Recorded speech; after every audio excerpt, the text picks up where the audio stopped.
তখনও বলেছিলাম যে 90% পতন হয়ে গেছে, আর 10% বাকি আছে, আপনারা ধাক্কা দেন, রাস্তায় থাকেন। আসলে আমাদের প্রত্যাশা ছিল এই হাসিনার পতনের পরে আওয়ামী দুঃশাসনের অবসান হলে এই দেশটা একটা শৃঙ্খলায় আসবে। আসলে এটা খুব আমাদের জন্য বেদনার এবং খুব খারাপ লাগার যে শিক্ষকরা প্রেস ক্লাবের সামনে এসে বসে থাকে তাদের দাবি আদায়ের জন্য, তাদের অধিকারের কথা বলার জন্য, এবং সেখানে আবার দেখা যায় অনেক সময় রাষ্ট্রীয়ভাবে আইন শৃঙ্খলা বাহিনী যে ভূমিকাটি নেয় সেখানে আক্রমণাত্মক বিভিন্ন ধরনের পরিস্থিতি দেখা যায়, গায়ে হাত তোলা থেকে শুরু করে।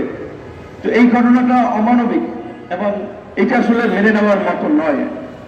কিছুদিন আগে প্রাথমিক বিদ্যালয়ের শিক্ষকদের একটি আন্দোলনে দেখেছেন যে কয়েকজন শিক্ষক খুব গুরুতর আহত হয়েছে। এখনো সেদিন একজন বলছে যে ঢাকা মেডিকেলের বারান্দায় বসে চিকিৎসা নিচ্ছেন, এবং এইখানে যারা বসে আছেন বেশিরভাগই মোটামুটি মধ্যম বয়সী কিংবা বয়স্ক মানুষ, অর্থাৎ তারা তরুণ থেকে এই সমস্ত শিক্ষা প্রতিষ্ঠানে বিনা বেতনে খেয়ে না খেয়ে শ্রম দিয়েছেন, লেগেছিলেন যে এই যে একদিন এমপিভুক্ত হবে তাদের কষ্টটা কিছুটা হলেও লাঘব হবে।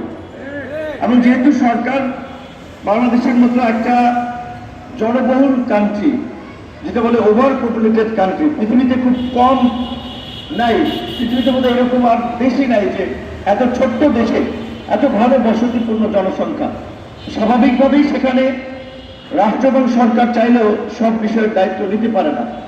আমাদের শিক্ষার আজকের যে অগ্রগতি, এটার পেছনের ভূমিকা এই বেসরকারি উদ্যোগের, বিশেষ করে এরকমের প্রতিষ্ঠানগুলো যেগুলো পর্যায়ক্রমে সরকার অনেককে এমপিভুক্ত করেছে, কিছু একেবারেই আত্মীকরণ করেছে। তো আমার অনুরোধ থাকবে সরকারের প্রতি, রাজনৈতিক দলের একজন নেতা হিসেবে এই গণ অভ্যুত্থানের আমরা কোন জায়গায় ছিলাম, আমাদের নেতৃত্ব কি ছিল সেটা সরকার জানে, এদেশের মানুষ জানে, আপনারাও জানেন। যে রাজনৈতিক দলগুলো যখন কার্যত হাল ছেড়ে দিয়েছিল, পেরে উঠছিল না, ঠিক সেই সময় কিন্তু আমরা অল্প কয়েকজন ছাত্র যুবক তরুণদেরকে নিয়ে বিশ্ববিদ্যালয়ের থেকে আওয়াজ উঠিয়েছি, পরিবর্তনের জন্য রাজপথে লড়াই করেছি, এবং সেই আন্দোলন সংগ্রাম করতে গিয়ে দফায় দফায় হামলার শিকার হয়েছি, মামলার শিকার হয়েছি, পরিবারও একটা নির্দেশের শিকার হয়েছে। আমার বাসায় দুবার বিবি অভিযান চালিয়েছে, দরজা ভেঙে।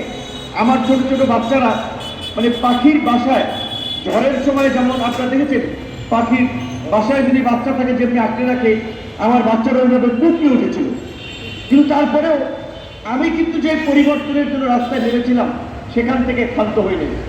তো আজকের এই গণ অভ্যুত্থানের প্রেক্ষাপট তৈরিতেও 19শে জুলাই গ্রেপ্তার হয়েছিলাম, এবং ওই গ্রেপ্তারে থাকা অবস্থায় যখন কোর্টে তোলার ক্ষেত্রে সাংবাদিকরা যখন বলছিল ভাই আন্দোলন ঝিমিয়ে পড়ছে, যে কার ভিতর থেকে আপনারা কিছু বললে চাঙ্গা হতে পারে, তখনও বলেছিলাম যে 90% পতন হয়ে গেছে, আর 10% বাকি আছে, আপনারা ধাক্কা দেন, রাস্তায় থাকেন।